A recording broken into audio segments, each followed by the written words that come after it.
டிவிகேக்கு ஓட்டு போட்டது தப்பு அப்படின்னு நான் சொல்லல. நம்ம முன்னாள் துணை முதலமைச்சர் உதயநிதி ஸ்டாலின் அவர்கள் சொல்லியிருக்காங்க.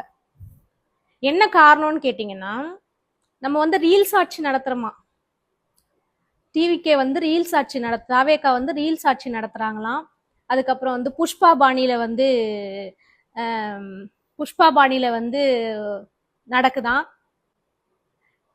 கைஸ், உண்மையிலே நீங்கெல்லாம் டிவிகேக்கு சப்போர்ட் பண்றதா இருந்தா இத பத்தி கண்டிப்பா வீடியோ போடுங்க, கண்டிப்பா ஷேர் பண்ணுங்க, நிறைய பேருக்கு ஷேர் பண்ணுங்க.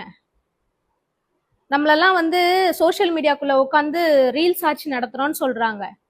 அப்புறம் ஏன் இந்த சோசியல் மீடியா இன்ஃபுளுசருக்கு 3 லட்சம் 4 லட்சம் 5 லட்சம் கொடுத்து வீடியோ பண்ண சொன்னீங்க? நாய் பூனை நரி எல்லாம் குலைச்சிட்டு கிடந்ததே, அதுக்கெல்லாம் ஏன் காசு கொடுத்து பேச சொன்னீங்க? பேசாமலே இருந்திருக்கலாமே.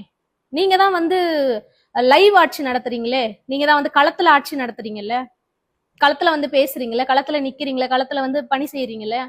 நாங்க தான் சோசியல் மீடியால உட்காந்து போன்ல வேலை பார்த்துட்டு இருக்கோமே. இந்த சோசியல் மீடியான்னு ஒரு விஷயம் இல்லைன்னா இன்னைக்கு எவ்வளவு பேருக்கு எவ்வளவு விஷயங்கள் தெரியாமலே போயிருக்கும்.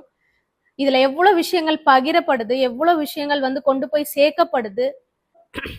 கைஸ், நீங்கெல்லாம் உண்மையிலே டிவிகே சப்போர்ட்டர்ஸா இருந்தீங்கன்னா இதை பத்தி பேசுங்க, இதை பத்தி நிறைய ஷேர் பண்ணுங்க. இந்த வீடியோ முடிஞ்ச வரைக்கும் ஷேர் பண்ணுங்க. நம்ம ஓட்டு போட்டதே தப்புன்னு நாங்க நினைக்கிறோம், நாங்க தப்புன்னு சொல்றோம் அப்படின்னு நினைக்கிறாங்க. அவர் தனிப்பட்ட முறையில ஆட்சி அமைக்கிறேன்னா சொன்னாரு.